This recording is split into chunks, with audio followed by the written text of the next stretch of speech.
This conference will now be recorded. Welcome everyone to the Invest in Wilmer Events and Recreation Center presentation. I want to thank the mayor, the members of the city council, the Invest in Wilmer Committee, Park and Recreation Board, the Events and Recreation Center Subcommittee, LSE, and Marcus Construction for their dedication and time that they have put into this project.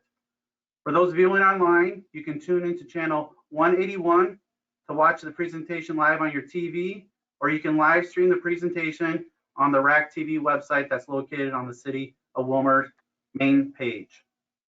Also, viewers can call in for comments after the presentation is over. You must dial 1-320-330-7135. Again, that's 1-320-330-7135. I'd like to introduce Gretchen Ottness. She is the chair of the Events and Recreation Subcommittee, and Chris and the team from LSE. At this time, I'll turn the presentation over to Chris and the LS team. Again, we will take phone calls after the presentation. Thank you. Well, thanks, Rob. My name is Chris Lobbs, and I'm a project architect at LSE Architects. And I have been working on the Wilmer project along with Morag McDaniel in our office, who's a designer, and Jennifer Anderson Tuttle, who is the principal in charge on the project. And we're really excited to get to share a little bit more about the project for you all. To start, we could take a look at our existing Civic Center site and kind of the master plan. And so just before this, you guys all just saw the further grounds. This is looking a little bit closer. So the project itself is going to be looking at this kind of central portion, which includes the building addition as well as a little bit of parking lot reworking. Also on the site, there's a curling center, which is by a different architect team. And so they'll be working concurrently with us. We'll be looking at ways to make sure that both projects are taking advantage of occurring at similar times. There are also a few items that were identified as future projects, for instance, a covered ice rink, a sports dome, and a locker room addition.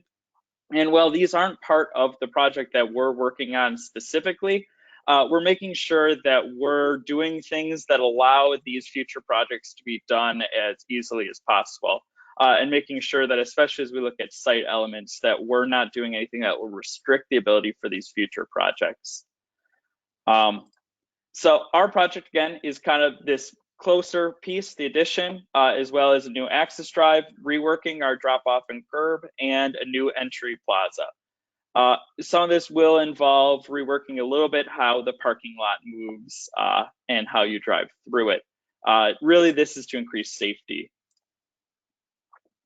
And so this is the addition. It'll be taking most of the south to southwest side of the current Civic Center. It's about 25,000 square feet of addition. And to start looking, we can move into the entry. So new covered entry, really to help people orient to the site, to make sure that it's easily accessible from both parking lots and easy to find for people who are coming from outside the community. The lobby itself will seem familiar to you. The top half of it will be renovated and the bottom half will be added on and expanded to fit into the event center site. There's also an addition of a children's playroom, meeting rooms, changing rooms, toilet facilities, and a shower facility. The rec center will have its own entry that could be used, for instance, in morning practices where you want to give access to the gyms without giving access to the rest of the space.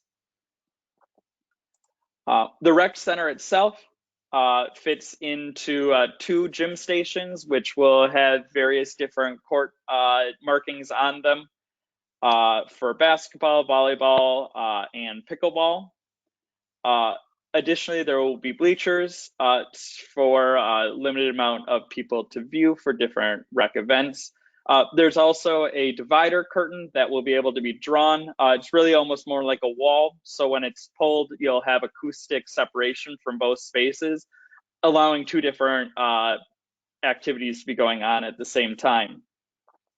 And then in the back of house, you've got your storage that you'd expect, the mechanical, electrical, janitors, but there's also a warming kitchen. So this will serve for, if you have catering in events, a space for them to set up and get ready to serve, as well as take dishes back. For your smaller events, something that might not have catering, there will also be some sort of access window into the gym station #1 for more of like a buffet style serving. One of the other really great features will be that you'll be able to access this pre-event space, and there will be 2 overhead garage doors that will open up the pre-event space into the event space itself, but also up into this exterior courtyard. So during the summer months and into the buffer seasons, you'll be able to use this additional outdoor space as part of your event space. Taking a look at some of our elevations, the main one we'll be looking at the south elevation, as this is really what you're going to be seeing as you're approaching the site, with your entry and entry canopy, and then moving into the gym addition, which will be about the same height as your current Civic Center space. Material wise on it, I'll get into a little more in a minute, but it'll be a precast construction building with metal panel accents. And one of the biggest things to note is this translucent wall at the front, and I'll talk more about that in 1 second. So I know precast concrete isn't always your first reaction isn't always the most aesthetic material, but we can do a lot of things with it. And so looking at different textures that we can put onto it, as well as pigments, we could really make it start to look like a lot of things, nearly to a stone, or to some more modern looks that you've seen. So there's a ton of opportunities that this presents, as well as just being a really robust material that will last a long time. Metal panels will provide opportunities for color, for brightness as an accent. And then I mentioned the glass and translucent wall before. So on that south facade, if we did all glass, it would cause a ton of glare within the space. And there'd be parts of the day where you couldn't play a basketball game in it. These translucent panels bring in light, but they diffuse it in the space. So the light actually comes further into the space, making it better for daylighting, but controlled in a way that makes sure that it's not too bright ever in one spot. So it's really a great panel option. It also, one of the ways that they diffuse is by putting insulation in it, which really increases the thermal value and lowers the operational cost of the center from heat gain or loss, depending on the season. So this is taking a look at a couple of the renderings for what it could look like with precast as your main wall, and then as metal panel for some of these bigger accent pieces. And so this is really taking a look at the entry, at the canopy, at some opportunities for branding, as well as some community elements that make it more unique to Wilmer. And then finally, this is taking a step back and seeing it from a more holistic, the entire center. Starting to see opportunities that we have for breaking up the large box of the gym, because it is the front of the building, bringing light in, as well as at night, it will bring light out and you'll be able to see back and forth. This really concludes our presentation, and I guess we're opening up to questions. Thanks, Chris. I misspoke on the telephone number, so if the user or the viewers out there, please dial 1-320-335-7135. Again, 1-320-335-7135. Is there anyone from the group here that's on the meeting that have questions for Chris and LSE? If not, I know that we have one caller in the room. Just gonna wait. Mr. Baumgarn, we have Laura Larson calling in. Okay, thank you. Laura, go ahead. With our presentation, and I guess we're opening up questions. Go ahead, Laura. Thanks, Chris. there or the viewers out there, please dial 1-320-335-7135. On the other end. 1-320-335. Laura, go ahead. You're in the room. Oh, hello. I was just curious if there's any plans for the outdoor rink or if that was tabled. If not, I know that we have one caller. I know at this point, and maybe other members of the Invest in Wilmer Committee could elaborate. It's not part of our specific project that we're working on, but it is something that I know is in the future being considered. I don't know where the future is for that. When it is time for it, I mean, we'd love to be a part of it. Okay, thank you. Yeah, I can answer to that a little bit, Laura. So basically, the long and short of it is when the subcommittee over the past 2 years has discussed and evaluated and reviewed all of the options when it comes to the full master plan for the Rec and Event Center, it really was just realized that that funding just unfortunately isn't there. The price point put on this project from the get-go of that 10 million unfortunately is too low to cover everything. And the covered rink was discussed at length. I can promise you that as being a part of the whole process. And so there are definitely plans for that in the future, but to get the most bang for our buck, for lack of a better term, right now, that was a piece of the master plan that could be done separately on its own, aside from the greater project of the Rec and Event Center. Okay, thank you.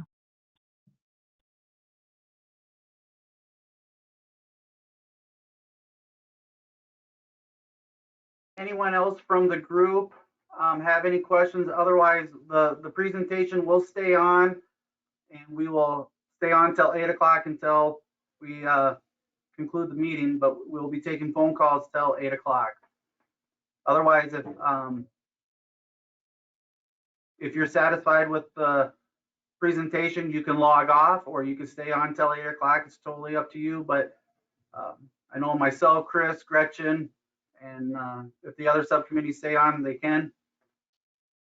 But you can log off if you wish.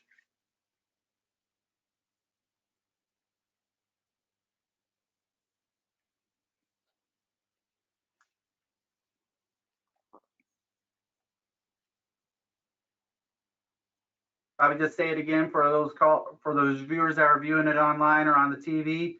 To call in is you must dial 1-320-335-7135. Mr. Baumgarten, we have a call from Nick Peterson at this time from the public. All right, thank you, Nick. Go ahead with your comments.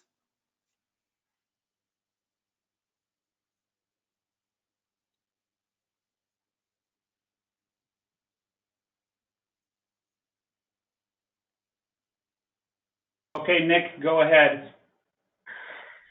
Good evening, everybody. This is Nick Peterson. I am just calling. I would like to understand why the priority was put on extra gymnasium space with the number of basketball courts currently in the city of Wilmer, why that was put at the top of the priority list.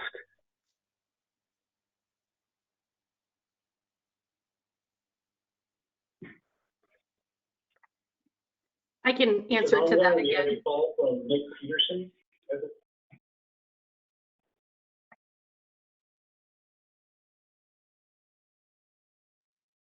I can't hear anybody in the room.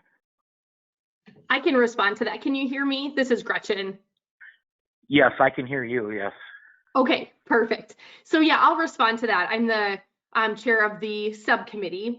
And so really, once we had weighed out all the options, the goal, of course, was to include as many features that were voted on that it could financially afford, and with keeping all of those things in mind. And so when the project estimates came back, and it really was just clearly realized that not everything could be included, the money just purely isn't there.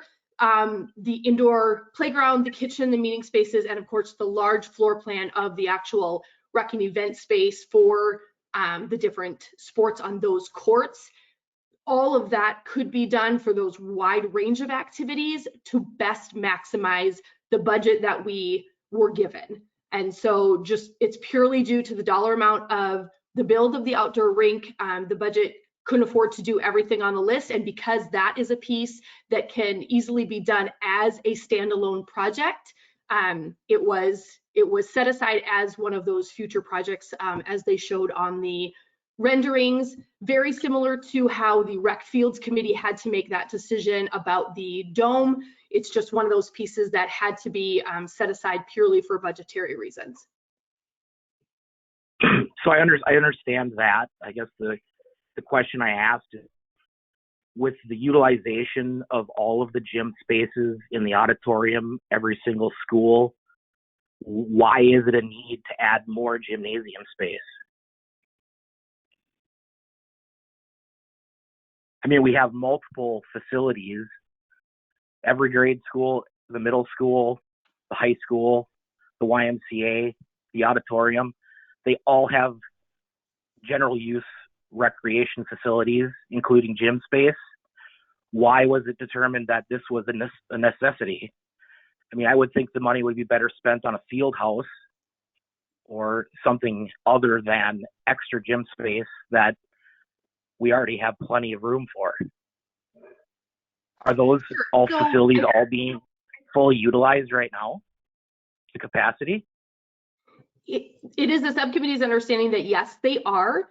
And we have to remember that this facility is not just recreational space. One of the key elements of this project is event center space, which covers, of course, a whole host of types of events and functions. And so we had to keep in mind that we are not just focusing on gyms. This is not just a gym, it is an event center. And that was a key piece of this project. That's a key piece that was voted on. And so that was the greater, kind of one of the, I guess, greater polls that we could accommodate a number of the things on the list by doing this key part of the project, focusing on making sure we had that event center space as well. And then it also, of course, allows for rec space. Just so I'm fully understanding, what's the full burden cost of this project? The full cost, and that includes, I mean, all things, including LSE, fees and architect fees and the whole 9 yards. The project cost is the 10 million that was allotted for this project. Okay. To echo that, it's a $10 million project, but we had to take 25% out for soft costs. So the actual construction budget is closer to that 8.5 million. So I guess just a follow up to the event center space, and I guess it's really a multi-use space. What's being done with the rest of the event centers in the community?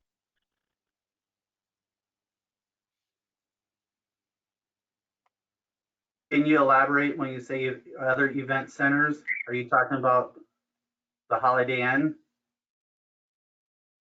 Or are you talking about? I'm just saying there's multiple centers that events can be held in within the community already. Is this to pull revenue away from those and add it to the city budget? Or I'm just trying to understand the purpose of adding extra gym space and extra event space when it's something that is already available within our community. I would probably comment on that by, we need to understand that a lot of those indoor spaces are school facilities, and at times for city programming or city events, we do not have access to those facilities on a daily basis. For example, in the summertime, the school closes down at 3 o'clock and we're not able to access those facilities. So now when the city would have their own indoor facility to have a wide range of events happening there, from garage sales to craft shows to speakers, and to have it as for what the voters voted on, to have the 8 pickleball courts and the tennis courts in there, that it serves a wide range of people. And it gives the city the access to do that, where we don't have to always rely on school facilities to do that. Also, it gives us the flexibility of, if we're hosting events in the Civic Center and the Blue Line, it also gives us the opportunity to hold a bigger convention, knowing that we have another smaller breakout space that can happen. And actually, in the future, the curling facility will be attached to this facility as well. So we're going to have a very large place that our CVB can bid on to bring in big conventions that can be spread out throughout the whole complex. Yeah, and I think we just also have to remember that the goal of the project, of course, was to maximize the budget. I mean, we didn't want to leave anything on the table funding-wise that was given to us. And in order to do that, we had to look at the pieces that could be done all together. And I mean, you'll notice the locker rooms, that has to be an additional project as well. And those things can happen standalone, but you can't do part of an event center. You can't do the playground. You can't do the kitchen. You can't do any of those other key pieces that were voted on standalone on their own. And so we really had to look at how can we truly maximize the budget that we were given, whether or not people feel like it's exactly what is needed right now. Everyone's going to feel that one piece is needed more than another. And so we really we had to maximize what we had, and the things that can happen standalone on their own, are best for future projects. I guess just my last question, maybe for clarification, is, do we know why with Invest with Wilmer we were promised so much and it's fallen so short of what we were told we were going to get?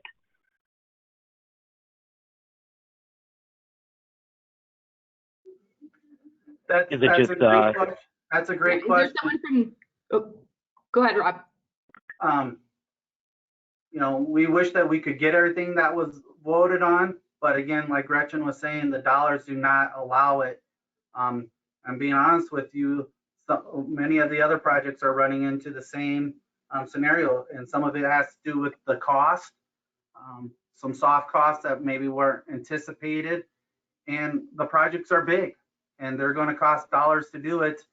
And when you come down to making priorities, at times, just like when you have to build a house, sometimes you're going to have to make your priorities. And this is what's happened with this subcommittee, is that they made their priorities onto the event center. They're really hoping to get everything that they could, but the dollars just were not there, Nick. Yeah, and sure, I really understand that. I just think from a voter standpoint that we were sold a bill of goods that there were going to be certain things included with this Invest in Wilmer project, and it's clearly fallen well short of what voter expectations were.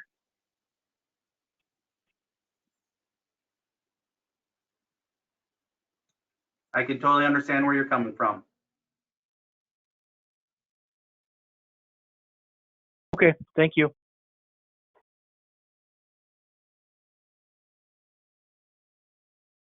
I got to correct myself. I had my math wrong. I think it's a $7.5 million construction budget, right, Chris? Yeah, approaching 8 million. I think it was about 20% soft and 80% hard. Okay. Anyone else from the group here that would like to talk about it? Any other subcommittee members? We have the next 25 or so minutes to talk if we want. Councilmember Osmus? Just to bounce off what the caller was referencing, the other thing that we maybe couldn't have totally taken into account was you got to figure about every year that goes by, the costs go up about 10%. And we're about 2 years into this now. By the time you go view other people's facilities and get your architect drawings up and really get down to designing it, time clicks by and the costs keep going up. And of course, we're running into that with all of our projects, whether it's City Hall Community Center to what they were able to do at the baseball fields. But 3 years ago, when Invest in Wilmer was looking at some of these costs, they just had to ballpark. They were kind of going with rough estimates. And the other thing was, we easily could have gone to the public with 40 million, but maybe didn't feel like that was palatable. And so the best efforts and the best guesses were 30 million, and that's what we had to go ahead with.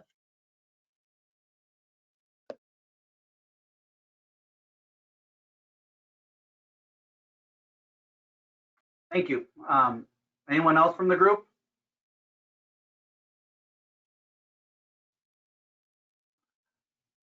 Again, the number, if you're viewing it online or on your TV set, dial 1-320-335-7135, and we will be on till 8 o'clock. Chris, did you have the dates and everything that we're going to be presenting next? Yes. So we're currently in the construction document phase, which is the final one before we go out to bid. And the expectation is that we'll bid in March, and then construction would follow shortly after. It usually takes 30 to 60 days to get from final bidding to having all of your contracts to actually starting construction. I don't think we have determined exactly what the final construction date is, but typically a project this size, it would be about the end of 2021 into early 2022. Just so the public knows, we will go through the process to get this to the council for ultimate approval. It will go to the Invest in Wilmer Committee on the 10th of February. It'll be reviewed by the Park and Recreation Board on February 17th. It'll be discussed at the Public Works meeting on the 18th. And then it will go to the council meeting on March 1st, and that's when we will seek to get approvals to send this out for bid. So the council will have the ultimate authority about if the project will go out for bid at that time.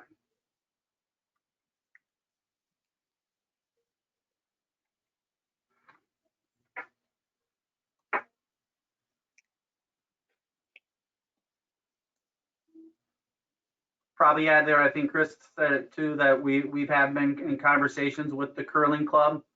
We're actually meeting with them tomorrow to discussing, how make sure we all tie in together and everything. Mr. Baumgarten, we have a call from Bridget Peterson. Okay. Hello, Bridget. You're online. Please ask us your question.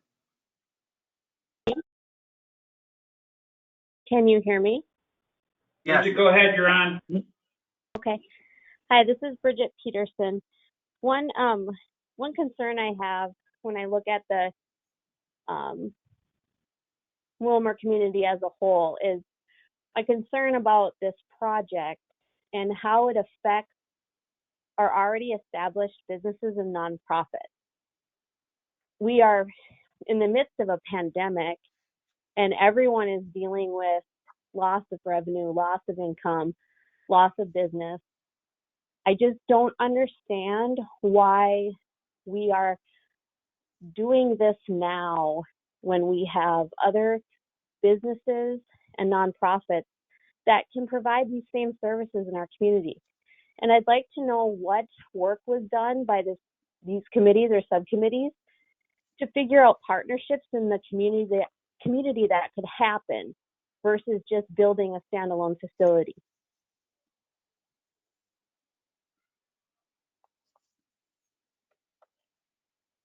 Well, Bridget, I can probably comment on a little bit of it. When we talked about the event center, it's a non-competing against other businesses. So it would be, events that would want to come in like we have right now. Our quilt show is small, and the actual civic center is too large for that group. So this would be able to go into there. We don't want to compete with wedding receptions and those sort of events.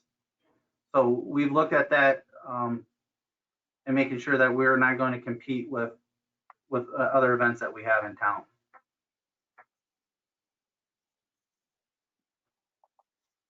I'll speak to that a little bit as well. I think we have to remember that that this was sent to a vote and it was voted on, and it's something that the community at large said they wanted and felt they needed. So as the subcommittee, that was the direction we were asked to go, and we took the list for this specific project and were asked to make it happen. And so that's what we did to the best of our ability with the budget that we were given. And we absolutely have, had no intention of it being a competing area. We truly feel like it's something the community is going to be proud of, and it can only help the community in the future, especially for things that want to come to the area that maybe don't see a good fit in a space, whether it's rec related or more event related. We really do feel like it's going to be an asset.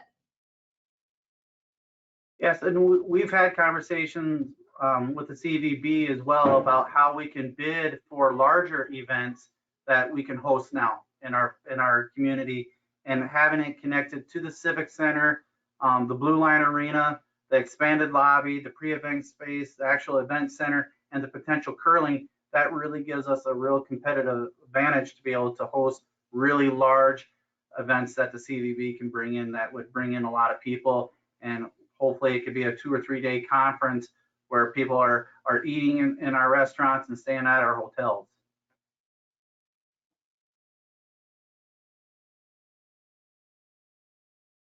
As a follow-up question, can I ask some idea of what these events are? Because you've already said small events like quilt shows, and you don't want to do weddings. So what events are you envisioning that this facility would be used for? Well, since we have ice on in the Cardinal Arena and in the Blue Line Arena during the wintertime, it does open it. When we're talking events, we could, I know this is a little bit on the recreation side, but we can have pickleball tournaments, volleyball, basketball, but also we can have the smaller intimate type of things that happen, as far as if a birthday party wants to come in or the hockey team wants to do a potluck dinner, they can use that facility, because right now we do not have space for that at the Civic Center. It's just going to be a very multi-use type of facility that we can, provide the community.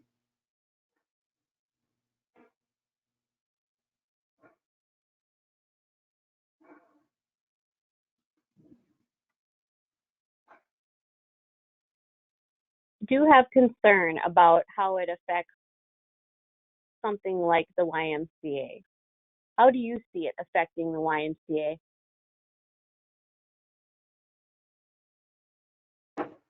Well, the YMCA and the Park and Recreation, we both provide opportunities for kids and for families.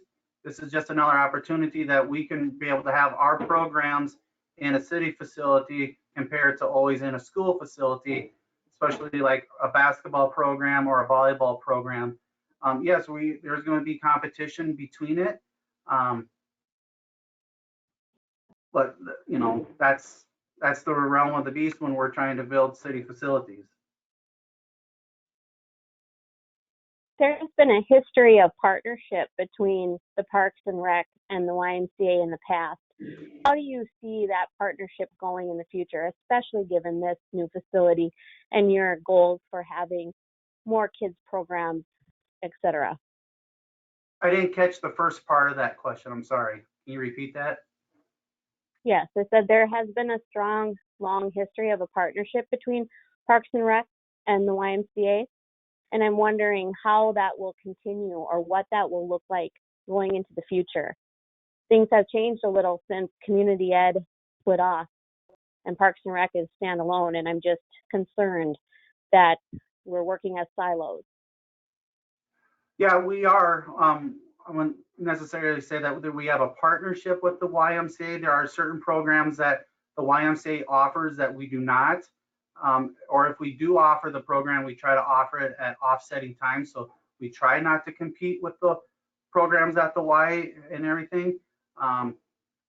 So those conversations have not happened with the director at the YMCA and the Park and Rec staff. I think everyone's just kind of working with what they have as far as their programs and trying to offer what they can for the community.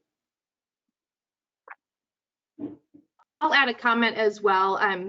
Bridget, I think we also need to remember that there is nothing that the Y can't do it all, this facility can't do it all, any particular facility can't do it all. And we hope that this community is always continuing to grow. And so we really want to look future and know that there are more possibilities for what we can host, like Rob mentioned, how Beth, at the CVB, she can bid out for bigger things to help the economic impact of this community. And there's things that we don't have a facility that can do some things. And so I don't really feel like it would compete with the Y.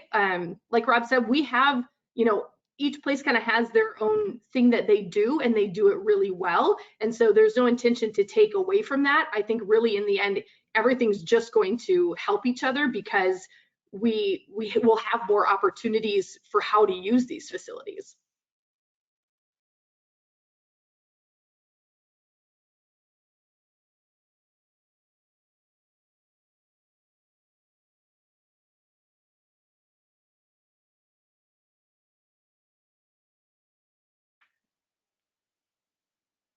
Bridget, do you have any other questions or comments?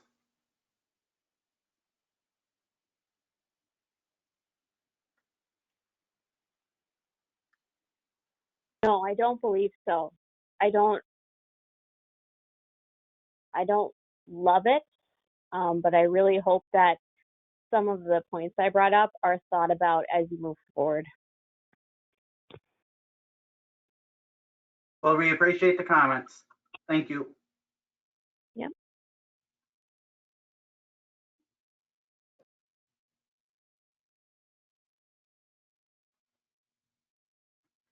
Yes. Rob, if I could talk to Bridget again. Yeah, go ahead. I think hopefully she's still listening. Are you still on, Bridget? Councilor Rasmus, no, Bridget has hung up at this time. Okay. Well, if she's still listening or anybody else that's in on this, to one of her comments about the economic times being what they are right now, I just wanted to delineate between the, definitely our restaurants and our hotels and our entertainment industry has taken the biggest brunt and the biggest hit during the coronavirus. But there's a number of businesses that have flourished. The pool business, they absolutely sold out. The nurseries, they have done gangbusters. Anything having to do with construction and improving people's houses, all of those businesses have done very well over this period. So the tax base overall hasn't been as bad as we thought it would be when the coronavirus first hit. So we are still getting in money to go towards the local option sales tax that where people might think, how can we be spending money at this time? Because the taxes are still getting taken out to go towards these projects. So we need to go forward with the projects because, like I mentioned before, the cost will just continue to keep going up. The other thing, unless I'm wrong on this, as far as facilities, and I know, Rob, you touched on it, but she was saying about the competition between the two. I guess when I was thinking about it, the same programming is taking place. That has always happened between Park and Rec and the YMCA. It's just that now the city will have a facility, and I know you said it, Rob, instead of having to use the school's facilities, we would have a facility out at the Civic Center, for some of the programming for Park and Rec. So it isn't really any more of a competition than it has been for the last 15 years. Would I be correct in that? Yeah, I would say it's an accurate statement. It just gives us a lot more freedom if we want to use our own facility per se. We get into the issue sometimes when the school has to have conferences and they close down their gym, or Right.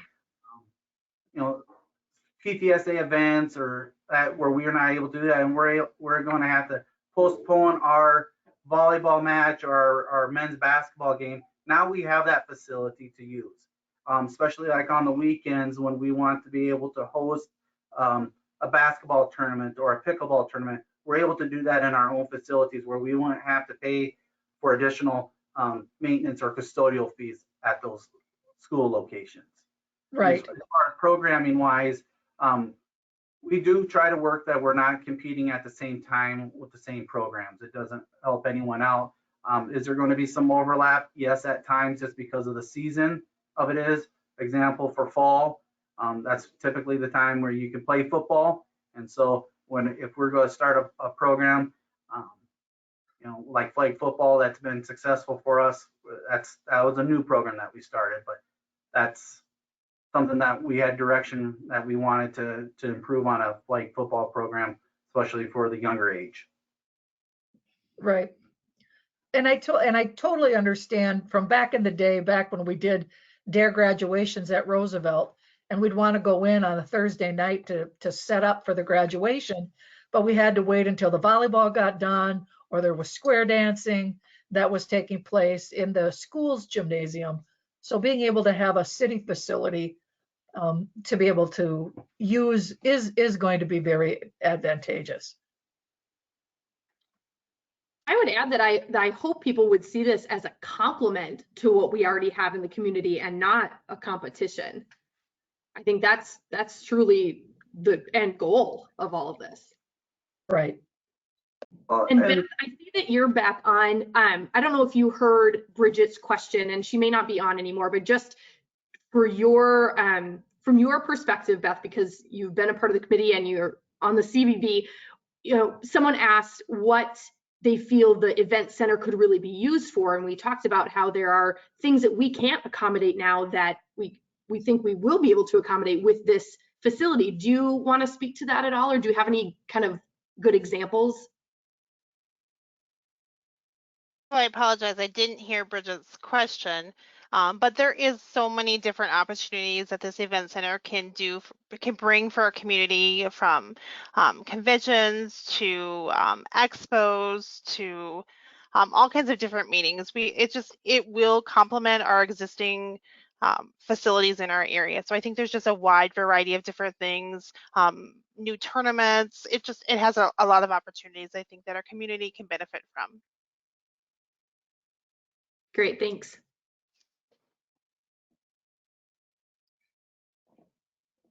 I would probably add to, I know Mr. Peterson talked about gym space and everything. We got to kind of look at it as a whole big picture. When we have high school sporting events taking up a lot of the space and middle school activities, a lot of our facilities in the school district are not available till 6 o'clock on. And if there is a sporting event in there, that pretty much takes out the gyms when they have a basketball game or a volleyball match. So it really puts a stress onto the gyms. And when you add the adult rec pieces in there and then basketball boosters, there's really very few opportunities to get gym space. I know a lot of the times gyms are booked till 9:30 at night with activities. So having another indoor space is going to help out and with programming and probably get kids back home earlier at an earlier time.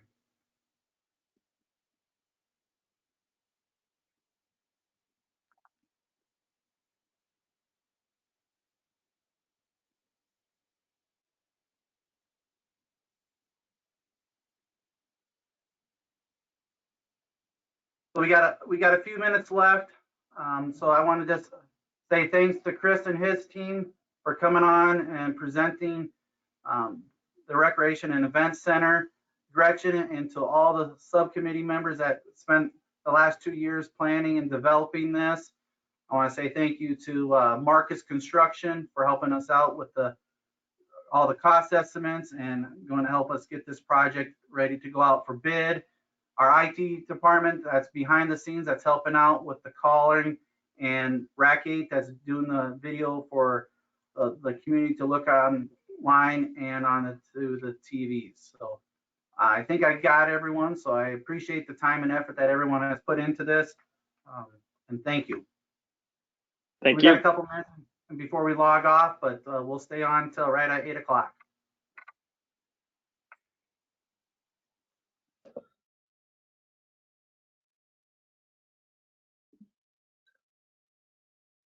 Yes. Quick, just a little minor question. On those two small, I call them breakout rooms, off of the gymnasium, were those rooms going to have sinks in them? We don't currently have sinks in those. A lot of times in meeting rooms, we don't. If they were to be used as some sort of craft room, it would be possible to add a sink, but in the current plans, we don't. Okay. Julie, I don't know if you noticed in one of the renderings, it showed I think what we actually labeled community room as a future project. And I do believe that space, if and when that is created, would have more of a kitchenette type of concept in there. I think we talked about that. Okay. Yeah, that's I correct. thought one time we were talking about, say, like hockey teams could have those as their rooms, because a lot of them would set up food or be able to have breakout in there, or other coaches could have meetings in there. I was just wondering, as far as small cleanup, if there was sinks in there. And the craft, and as crafts also, I mean, that's a good idea, but Yeah, definitely Yeah, something. if the community room were to occur as part of this project, that does have a sink as well as a small kitchenette area and could be used for that. Chris, can they just show where that community room would be at right off the front there, please? Yes. Let's see. Councilmember Osmus, this would be considered for the hockey tournaments where they would be able to use that room for a check-in station for their teams.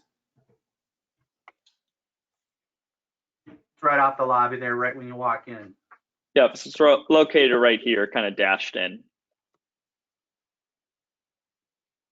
okay. I was thinking of more of those two meeting rooms. Yeah, here and here. To the two pink, the purple ones right off of lavender ones, right behind the this bleachers. Yep. Either one. I was just wondering. I didn't think I saw it when you flipped through that. Yeah, we don't currently have them, but we'll definitely consider whether those can be added. Oh, I'm not trying to throw my fingers into their plans. I was just asking. It's a valid question, Julie. Valid question.